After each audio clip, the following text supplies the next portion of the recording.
This is a guy who's been in combat, Iraq, Afghanistan, Gitmo, who knows what it's like to be a warfighter, who knows what it's like to be focused on keeping America safe.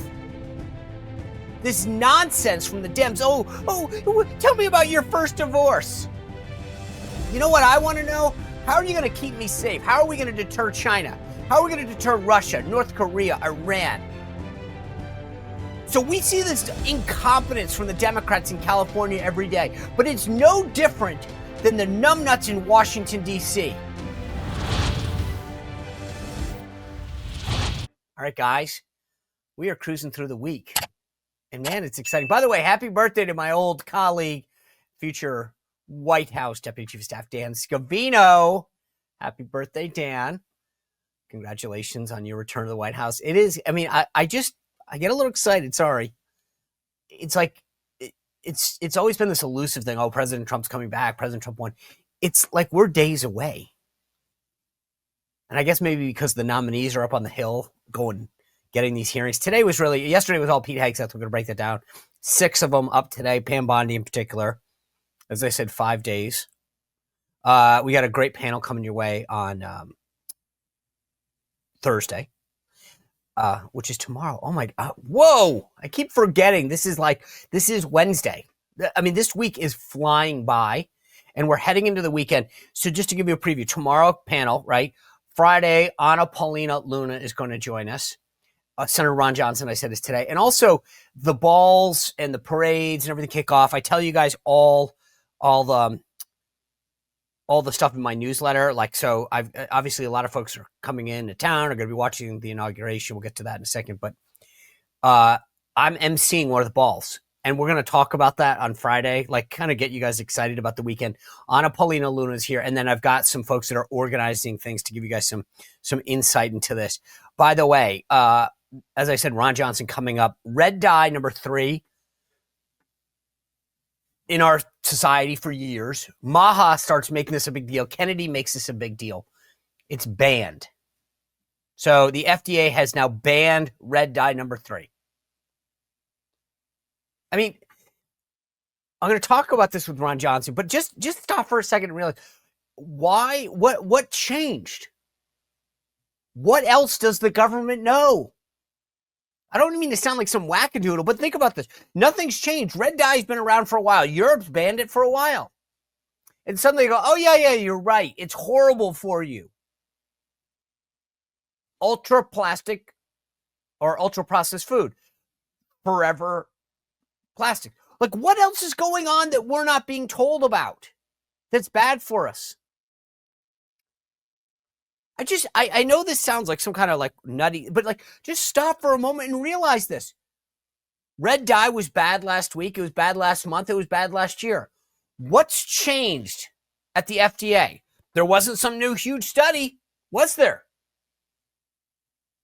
They've known this was bad for us, and they've done nothing until Kennedy and the Maha movement and Donald Trump. What else do they know? Honestly, if it wasn't for Trump, we wouldn't be doing this. But this is stuff that's killing us. And like I said, I don't mean to sound alarmist, but what else do they know? What else is happening? Ron Johnson, remember, he's the guy that held the hearing. He wasn't even a chairman. He has this big Maha movement. Our friend Alex Clark goes up and testifies. So many other people. I think Calley or Calley Means goes up and testifies. All these people exposing it. This attention is what did it. Anyway, a lot to get into. I'm excited about him. I'm going to give you some updates on what else is going on nomination-wise and some recap on Pete Hegseth. But just I mentioned this the other day. A lot going on in LA with the wildfires, et cetera, et cetera. And I'm really proud of the work that Leo Grillo and the folks at Delta Rescue have been doing. People are abandoning their pets in some cases because they can't take care of them, in some cases for a variety of reasons. What the work of Delta Rescue has done well beyond this for decades because of the leadership of Leo Grillo is amazing. If you are a dog lover, an animal lover, you will love going and checking out Delta Rescue. Go to deltarescue.org, check it out. I put my money where my mouth is. I talk to you guys all the time about the products and the sponsors and whatever. Leo and Delta Rescue have been with us from the beginning. I made a personal contribution to Delta Rescue the other day, and I texted Leo and I said, hey, dude, I know you're probably going through a lot with this stuff. I know that there's an additional burden because of all of these animals that you guys have been caring for that are malnutrition, that haven't had the care they need, whatever. I want to just let you know I'm going to make a personal contribution to you. And if you can, I ask you guys to do that as well. Please go to deltarescue.org now. I've been trying, because if you care about animals, I can't imagine what people are going through with the wildfires. God bless so many of the organizations out there. But also as an animal lover, I want to do what I can to help Leo and the work. It is the world's largest no-kill sanctuary. This isn't a shelter. This is not a place to rescue animals. Leo takes care of all animals, and he's been doing it for decades. And more than ever now, he needs our help. So please go to deltarescue.org. By the way, when you're there, you'll see an estate planning kit. It's not just about like this week or this month. If you can help it make an enduring mission, please do so. So go click that estate planning kit and make it maybe part of your long-term estate. Buy some old 401k or stocks or whatever, but you'll see what I'm talking about. It's easy. You might even get a tax benefit. deltarescue.org. All right. Reminder real quick before I bring in Ron Johnson, a couple things to go over. Inauguration Day, we are live. I will give you my personal insight as someone who's on the platform last time with President Trump, what's going on, how things are proceeding. So we will go live. We'll have a show, normal show at 6 o'clock, morning meeting in the morning. Then I'll go live, and then I'll do the show at 6, where we'll give like complete analysis. But if you want to know what's really happening behind the scenes, join us on my YouTube live, and we'll do that. And then, as I've said before, the morning meeting, if you're a fan of that, we're doing a live event February 2nd in Washington, D.C. I'll put the links in the show notes. I've put it out on my Twitter account. I think I put it out on X as well. You can go to the2way.tv, and it'll bring you to there's general admission tickets or whatever, but I think it's a Sunday night. So anyway, if you're interested in coming in live, we'd love to see you in DC. It's after the inauguration. It's a week before the Super Bowl, so don't worry about it. All right, let me walk you through the Hegseth nomination, not because it's just about Pete's nomination, but it's about how I think the Democrats fell flat. I mean, this was if they threw the kitchen sink, they didn't do a good job. It was pretty pathetic. So let me start you off with the gentleman from Virginia. Remember, Tim Kaine here, former governor here in Virginia, former running mate to Hillary Clinton. Keep that in the back of your mind when you think about some of his questions. But I want to play you, came out of the gate just going after Pete Hegseth. Let me just play you the first few seconds of this and show you what I'm talking about. I have failed in things in my life, and thankfully I'm redeemed by my Lord and Savior, Jesus Christ. In finalizing divorces from your first and second wives, were there non-disclosure agreements in connection with those divorces? Senator, not that I'm aware of. If there were, would you agree to release those first and second wives from any confidentiality agreement? Senator, it's not something I'm aware of. But if there were, you would agree to release them from a confidentiality agreement? Senator, that's not my responsibility. Did you ever engage in any acts of physical violence against any of your wives? Senator, absolutely not. Okay. I mean, just hold on a second. Would you agree that if you killed somebody and buried their body, I mean, there is no evidence of any of this. So out of line. Would you agree that if you shot 5 dogs and where is this coming from? Trying to just malign him to make him look bad? He says anyway, he goes on and talks about his drinking problem, going off about his extramarital affair. It's insane. I mean, he just goes on and on and on. But what I loved about and the reason I bring this up is more of the response of Senator MarkWayne Mullins of Oklahoma. Because Tim Kaine tries to come at him and make all sorts of not just accusations, but based on nothing, right? There's no evidence of any of this. And he says, never happened.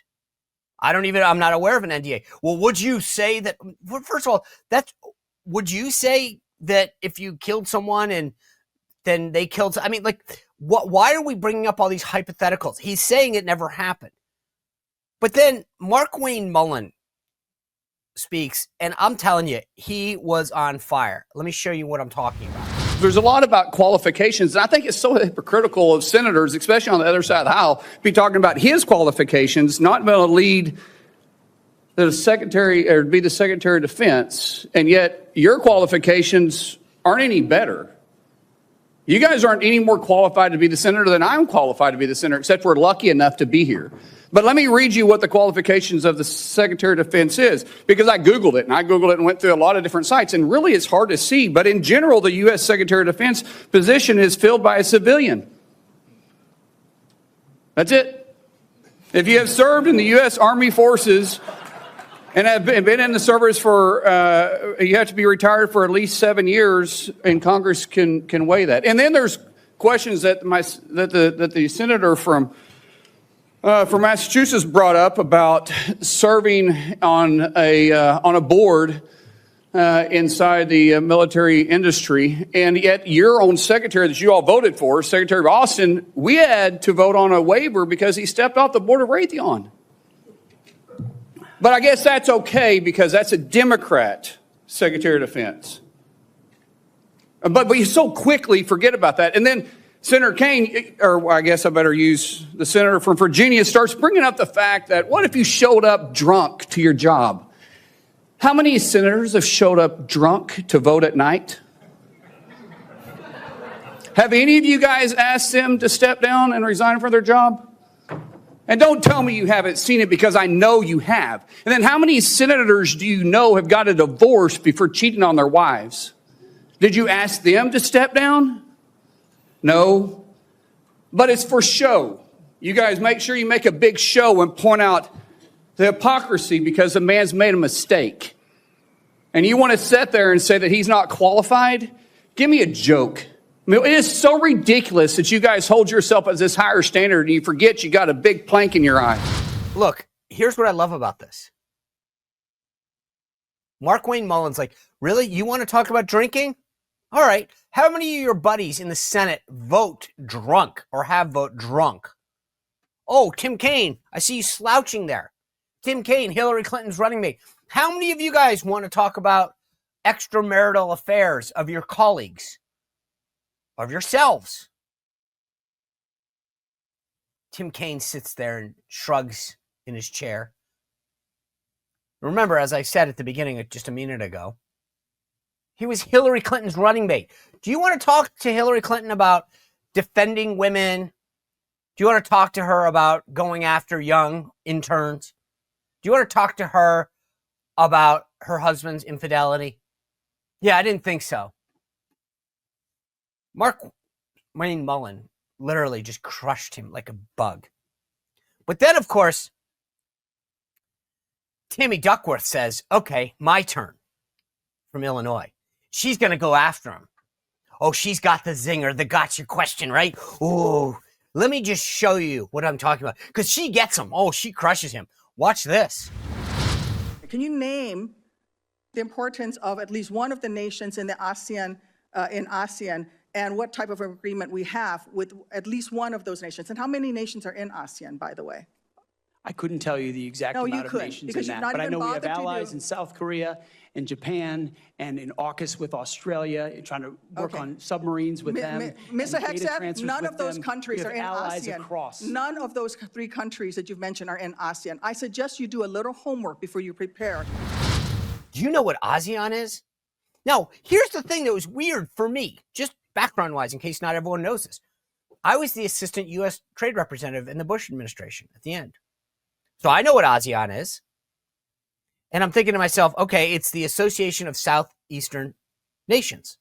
I've been to ASEAN conferences multiple times. And in the back of my mind, I'm thinking to myself, I know what it is, because it's a political and economic cooperation among, I think it's like 10 countries. Brunei, Singapore, Vietnam, right in that area. A lot of those. Largely, they've worked together, Singapore, for trade reasons, which is why they have ASEAN conferences. We go and we talk about, tariffs and non-tariff barriers to market access. This is a question for the U.S. Trade Representative, maybe the Commerce Secretary, maybe even the Secretary of State. Why would the Secretary of Defense be questioned about ASEAN I mean, as I said, it is a economic and political organization that largely deals with, trade and market access to other countries. And they formed a bloc to do that. And she thinks I mean, that's like asking him, do you know how to perform surgery, gastro bypass? I mean, why would he know that? It was, and I mean, again, if that's your attempt at getting at him. But when it came to actually questions, let me show you, and this is 2 minutes, so bear with me when I show this to you. This is Tim Sheehy, the new senator from Montana, a former Navy SEAL, asking him questions. This is what he asked Pete Hegseth. Play it. What is the diameter of the rifle round fired out of an M4A1 rifle? That's a 5.56. How many push-ups can you do? I did 5 sets of 47 this morning. What do you think are most important strategic bases in the Pacific? In the Pacific, Guam is pretty strategically significant. How many rounds of 5.56 can you fit into the magazine of an M4 rifle? Depends on the magazine, but standard issue is 30, Senator. And what size round does the M9 Beretta standard issue sidearm for the military fire? A 9mm, Senator. What kind of batteries do you put in your night vision goggle? Duracell. So right there, you're representing qualifications that show you understand what the warfighter deals with every single day on the battlefield. You understand what happens on the front line where our troops will be. And what happens, unfortunately, in this country is decisions made in rooms like this, bad decisions, end up in dead 17, 18, 19-year-old Americans. And those Americans rarely come from families that sit in rooms like this. They come from lower, middle-income families who sometimes the militaries are on the way out. And they join because maybe they want to go to college. Maybe they know the choice. Maybe they love this country. But for whatever reason, they joined and they sat on the dotted line. And when people like us screw up, they don't come home. And that's the one thing that I care about. As you remember when I shut the door, when you came with your entourage, Senator Coleman, I've known for a long time, and you and I sat together, asked you one question. You remember what that question was? Are you going to have the backs of the warfighters? Exactly. What is going to be your number one priority? And I don't care, frankly, what all these letters and articles say. I've been a part of a smear campaign too, I get it. I care that you're going to have one thing in mind when you sit in that chair in that 5-sided building. And you told me what that was. So with that, you have my support. You saw what I'm talking about. How many bullets go in the M4? How big's the magazine? What kind of, I mean, he asked some actual questions that a soldier that's been in combat, that has dirt on their shoes, on their boots, would know. He talks about warfighting readiness. I cut the clip short, but he goes on about how many ships the Navy has. How are we rebuilding this? Maybe ask some substantive questions to the guy who's going to be Secretary of Defense. How are we going to deter threats?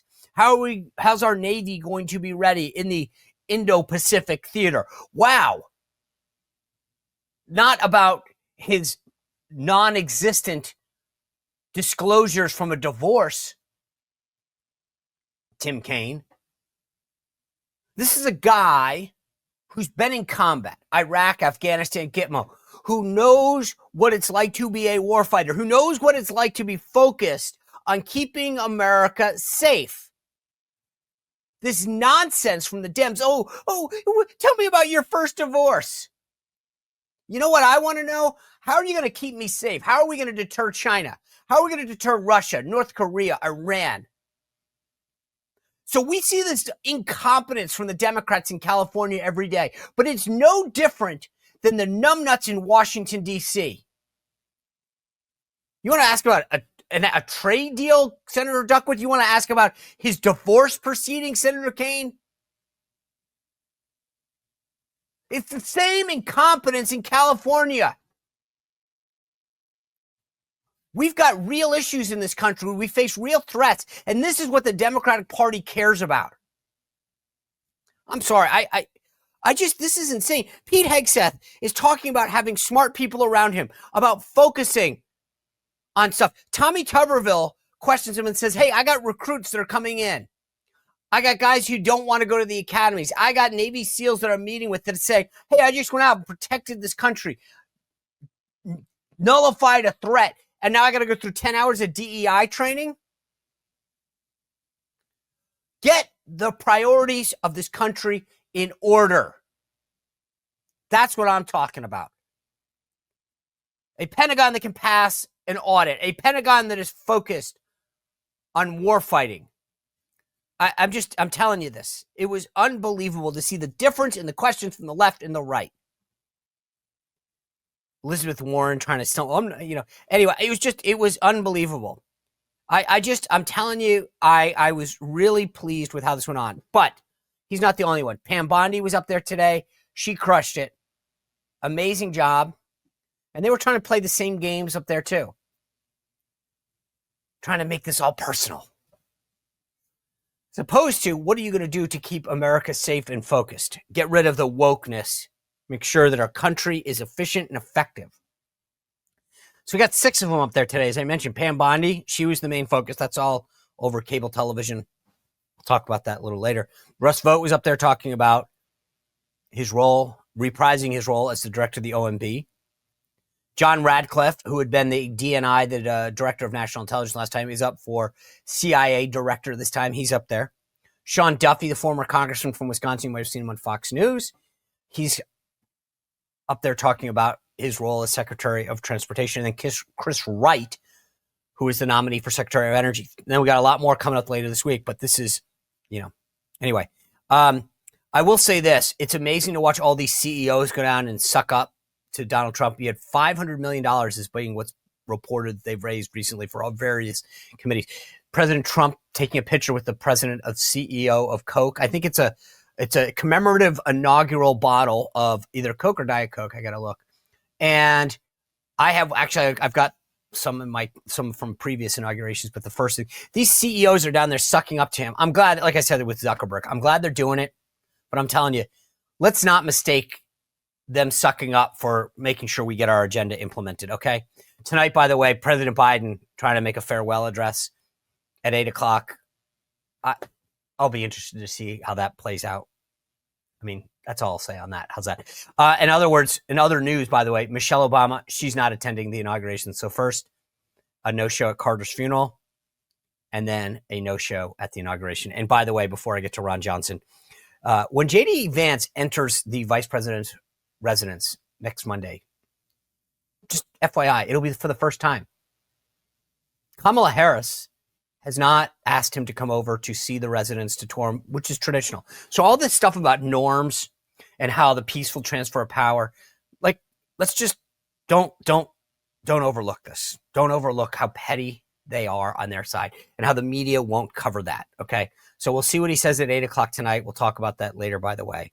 But before I get to Ron Johnson, I got to tell you, I woke up this morning an hour early. I went to bed last night, and even my daughter was joking. She said, Daddy, what are you drinking, your Beam? And I said, yes, I am. I tell you guys all the time, I use the products. I don't endorse things that I don't use or that I don't believe in. This is an empty bag of Beam. I got a new one upstairs, okay? Last night, before I went to bed, took my Beam, mixed it in, put it in the microwave. Actually, last night was about 45 seconds. I wanted it a little warmer because it's freezing cold. It has all these all-natural stuff that I've been telling you guys about. Reishi, Apigen, melatonin, amazing stuff. I fell asleep so quick, I didn't wake up. I woke up this morning an hour early, and I was like, I'm ready to go.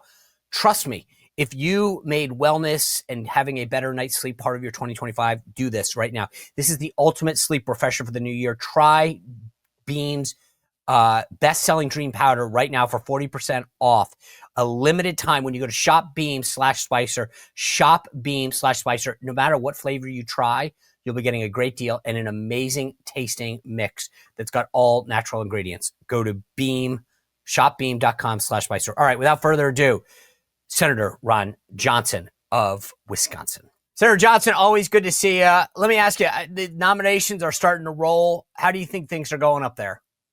Well, I think going well. President Trump has nominated people who are articulate, articulate, and they're fighters. And I think that works out pretty well in confirmation hearings. Again, I never suggest you get into an argument with the U.S. Senator on the dais because they kind of control the conversation. But, I think the nominees are responding appropriately, and I think the Democrats are looking shrill. In Pete's hearing yesterday, I think they just exposed how incompetent the Biden administration has been when they're demanding, we're going to need really strong management at DOD. Yeah, no kidding. That's what the election was about. So again, I think they're doing well. And from a standpoint of one Republican senator, I think I can speak for most of us. We respect the convincing victory of President Trump. We realize he's the president. He's the one that gets to decide who he wants to serve with. Our job is to vet them, make sure there's not something that's disqualifying, but if not, vote to confirm them so he can get up and running and honoring the promises he made to the American public. To your point about the questions that were asked, I was a little taken. First of all, I played the clip earlier in the show. I loved how MarkWayne Mullins responded to Tim Kaine. But I was like, dude, do you really want to get into somebody's divorce and whether or not, again, it's one thing to say, have you been at a party and had too much to drink? I'm not sure that.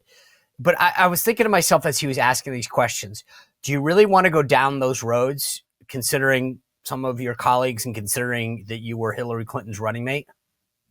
I would say the answer is no. But again, Democrats have no shame.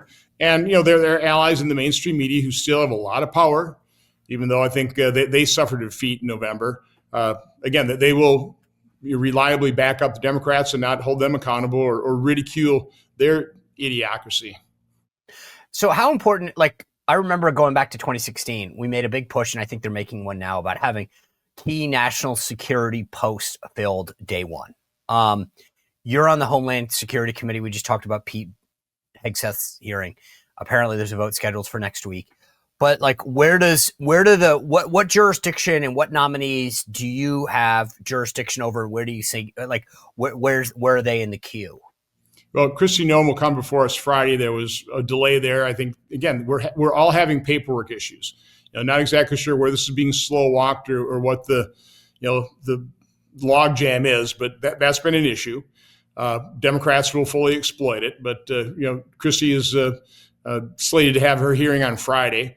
And if we have that hearing, then we can quickly hold a business meeting in the committee, vote her out of committee, and bring her up on the Senate. So again, I think these key national security nominees will probably be confirmed probably next week, maybe later in the week, but we'll start rolling on them. So who else do you have in the queue? Do you have Customs and Border Patrol? What else falls within Homeland Security? We'll have them, but again, those would be the sub posts, and those may take a little bit more time. Okay. From my standpoint, we'll have Russ Vote today, which people don't realize. Director of OMB is a crucial position. You know that. And you also know Russ Vote is highly qualified and suited for the job. So I'm looking forward to running my concept of giving him different scenarios or different justifications for lowering our baseline spending to some pre-pandemic level. And that's what I'll be discussing with him. I mean, we have to. I mean, this is insane, Sean. We spent $4.4 trillion in 2019. The pandemic, the recession, spending went through the roof to $6.6 trillion. Last 5 years, we've averaged $6.5 trillion. It's insane. We just upped the baseline, to $2.1 trillion or $2.2 trillion. And now we're spending about $7 trillion a year, $2.6 trillion higher than the 4.4. This is insane. I don't think any of Trump's voters voted expecting that he would maintain Joe Biden's spending level. So again, it's not going to be easy. We have big spenders in our own party, but I'm just providing the rationale. First of all, the facts. I don't think most of my colleagues or the American public really understand what an enormous spending spree we've gone on, how we've just ratcheted up the federal government by the tune of $2.1 to $2.6 trillion, and nobody's making an issue of it. I'm going to make an issue of it, and I hope the Trump administration takes it seriously. Well, that's the thing. You have been making it an issue. You've been like the lone wolf out there. I mean, I think mostly because you've got a business background and you understand balancing a budget, how, that you can't spend more than you have, that you can't just load up the credit card. I mean, those kind of common sense things that most people would be appalled by how this thing operates. Did you get any like reinforcements in this election? Are there new senators that you're like, I'm looking forward to working with so-and-so because they get it, their background is good, or some of the things that they said on the campaign trail were heartwarming? Well, first of all, I already have allies, people like Tim Scott and Mike Lee. Bernie Moreno is going to be a valued ally. You know, I think the real skill set I bring to the table is I like looking at numbers. You know, I know how to analyze, you know, financial statements, and because most people don't. Right. Let me just use an example, Sean. So the latest score out of the Joint Committee on Taxation, they're the ones that govern, you know, what things are scored for passing things, right? They're saying to extend the provisions of the Tax Cut and Jobs Act that weren't permanent is going to cost now $4.6 trillion. Now, bear with me here. When we passed the TCJA, the 21% corporate rate, that was almost all of the score. That was like $1.38 trillion. The entire score was 1.45. So all the other provisions, which weren't permanent, cost $67 billion. They're going to increase the deficit by $67 billion. So now, apparently, to extend those provisions that, again, were scored at $67 billion increased deficit, now Joint Committee on Taxation say 7 years later, it's going to cost us $4.6 trillion in increased deficits. It makes no sense whatsoever. I have no idea how they can possibly justify that. I mean, they give you pages and pages of justification, but how could it be $67 billion 7 years ago and now $4.6 trillion this year? And oh, by the way, the final score on that was about $1.5 trillion. In 7 years, we've beat that score by 1.7, which means we paid for the tax cuts plus $200 billion in 7 years with the severe COVID recession of 2020. So they're just wildly off these. And it's not easy to predict these things, but we shouldn't let them govern good policy.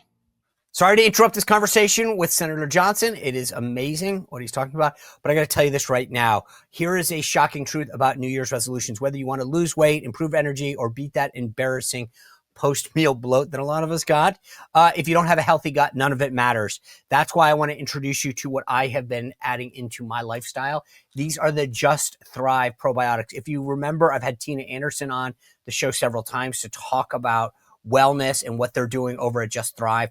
I've taken this probiotic now, and I've always taken one, by the way, or at least in the last several years. And Tina educated me and made me realize that most probiotics don't actually get through your stomach and aren't effective. Just Thrive's probiotic is the only probiotic clinically proven to arrive in your gut 100% alive.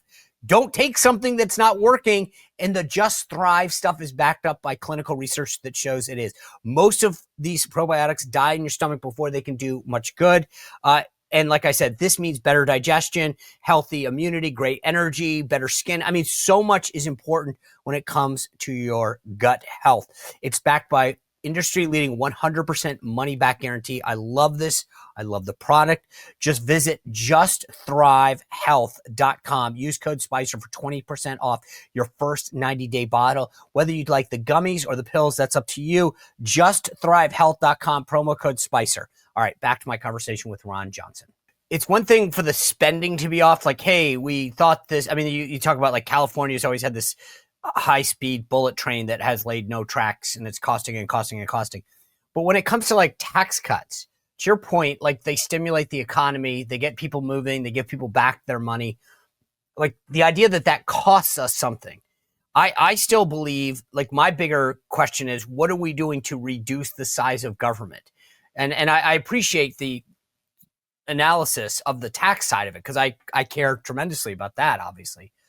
But I also wonder, like, what are we doing to say, okay, government is too big, too bloated, too inefficient, too ineffective? What are we doing to shine a light on that? No, and by the way, that is the main point.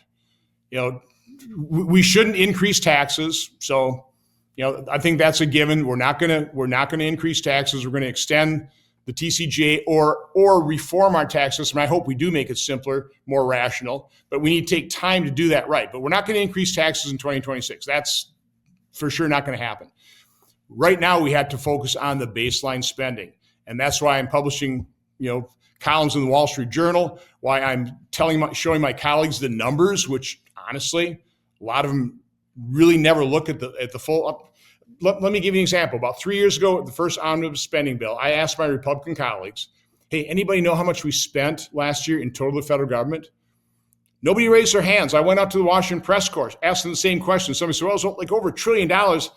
That's just discretionary spending. I mean, the whole spending total. The answer was $6.5 trillion. We're the largest financial entity in the world. We're supposedly the board of directors, and we never talk about how much in total federal government spends because 72% of it is on automatic pilot. We don't appropriate it. We never look at it. We're just concerned about the fights over 28% of our budget, which is also out of control, by the way. And by the way, one of the devious things the Uniparty has done is they've transferred discretionary spending into mandatory spending. And the evidence of that is we went from $642 billion of other mandatory spending, so not Social Security, Medicare, or even Medicaid. So other mandatory spending went from $642 billion in 2019 to now $1.3 trillion. It increased basically the same amount that Social Security, Medicare, and Medicaid increased over those 5 years as well. So what's funny though is we have this discussion a minute ago about Democrats questioning Pete Hegseth's knowledge and understanding of the job, and yet you're pointing out that these people who are doing the questioning that are in the United States Senate and both sides don't know the basics about the federal budget that they're passing to grow. So what is it that has to happen though? I mean, I get it. You're pointing this out and saying, hey, do you understand this? Right. But it's sort of like a doctor going, do you understand how sick you are? Right. And then the next obvious question is, here's what we do about it. Are they waking up and saying, oh my gosh, I didn't realize how big this was, how big of a problem this was. Tell me what we need to do. Give me some examples. Are we there yet? Or are we still on the, I don't acknowledge the problem phase? Well, again, everybody's seen the debt charts, okay? But then they always go, yeah, but it's mandatory spending. We don't control that. Well, we can during budget reconciliation. But during budget reconciliation, we can pass this without any Democrat support. And so what I'm trying to do is make sure that all Republicans know exactly what happened. $4.4 to $6.5 trillion. Okay, that's $200 billion more than we were spending in 2019. And again, the analogy I'm using, and this does resonate. Let's say you have a family spending $100,000. They have a member that gets ill, massive medical bills. Now they spend $150,000 that year. That family member gets well, and they keep spending $150,000. They got to borrow it. So they go to Disney World now on all the borrowed money. That, in effect, is what the federal government is doing. We had a pandemic. We, had this massive spending spree, which I didn't particularly appreciate. We could have been far better in terms of how much money we spent there, but we just keep spending at that level. And now we're at $7 trillion, from $4.4 to $7 trillion. So again, it makes no sense. Nobody can justify that level of spending. So they acknowledge that. And so we have to use in our budget reconciliation package, we have to pass a budget. So good thing I'm on the budget committee, Mike Lee, Rick Scott. Lindsey Graham's embraced this as chairman. So hopefully we will pass a budget, and we won't pass it if we don't do this, that resets spending to some justified pre-pandemic level.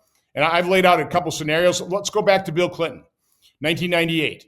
Inflate his spending by population and inflation, except for Social Security, Medicare, and interest. You just spend those as we're spending. Okay, so exempt those. You'd be spending $5.5 trillion. Clinton spent $1.7. You inflate that to $5.5. If you go back to Obama in 2014, that inflates to $6.2 trillion versus our current level of $7. And here's the real kicker. If you just use Trump's last budget where he's projecting for 2025, use those numbers except for you use Biden's Social Security, Medicare, and Medicaid and interest, that's $6 trillion. So there you go. There are your options. Somewhere between $5.5 and $6.2 trillion ought to be our new baseline for future spending.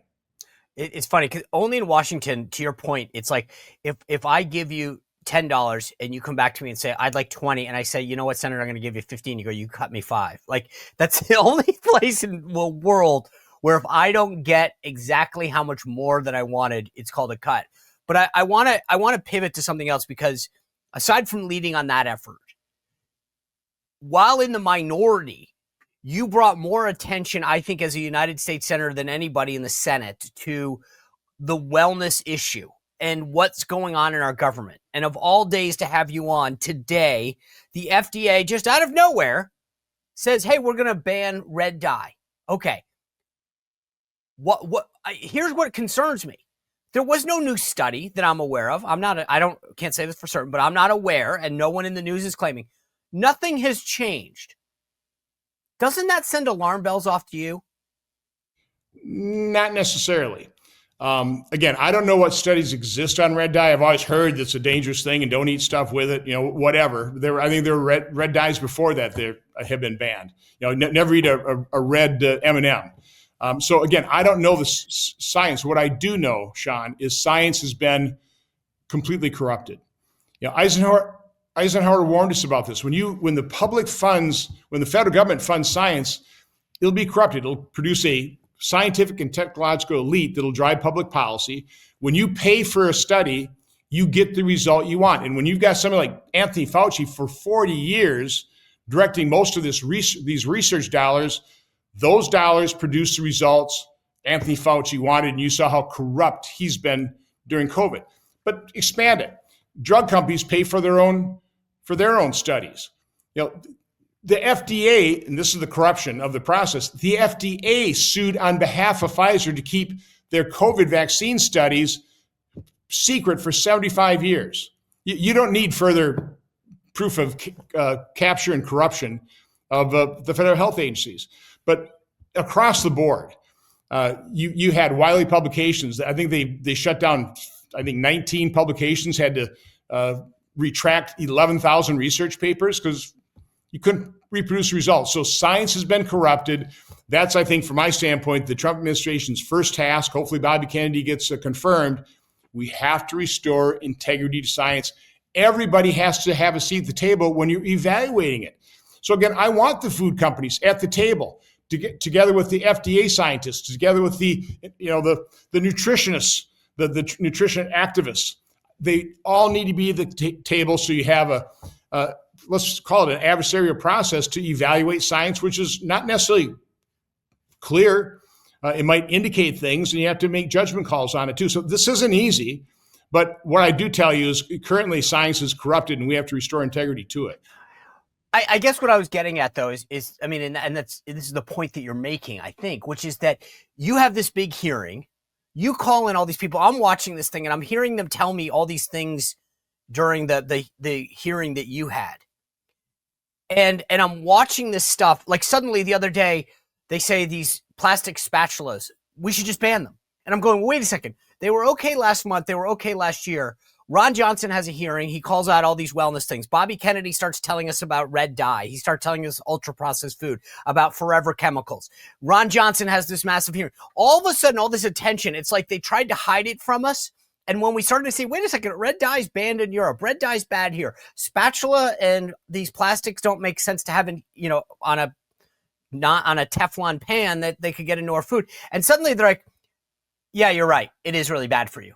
And I'm going, what else is the government not telling us because of this corruption that's been existing that you're talking about? It's like, I suddenly feel like, and that's why I'm saying that it wasn't necessarily another study, but it was like you and Bobby Kennedy and so many people in the movement have been saying, oh, wow, that's a big conflict. Or did you know where that study came from?